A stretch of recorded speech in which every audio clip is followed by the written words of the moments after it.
Bank లాకర్లలో దాచే సొత్తు చోరీకి గురైతే బ్యాంకులకు సంబంధం లేదని రిజర్వ్ బ్యాంక్ స్పష్టం చేసింది.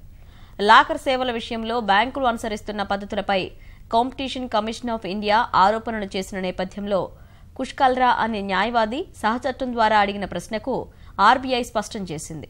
ఈ మేరకు 19వ ప్రభుత్వ రంగ బ్యాంకుల ద్వారా ఆర్బీఐ వెల్లడించిన విషయం విస్మయానికి గురిచేసిందని కుష్కల్రా కాంపిటీషన్ కమిషన్ ఆఫ్ ఇండియాకు నివేదించారు. ఖాతాదారుడి నష్టాన్ని అంచనా వేయడానికి ఆర్బీఐ నుంచి ఎలాంటి మార్గనిర్దేశం కానీ పరిమితులు కానీ లేవని వివరించారు. లాకర్ కేటాయింపునకు సంబంధించి ఖాతాదారులు బ్యాంకుల మధ్య భూస్వామి కౌలుదారికి మధ్య ఉండే సంబంధమే ఉంటుందని సహదరఖాస్తుకు సమాధానంగా వచ్చినట్లు సదరు న్యాయవాది తెలిపారు.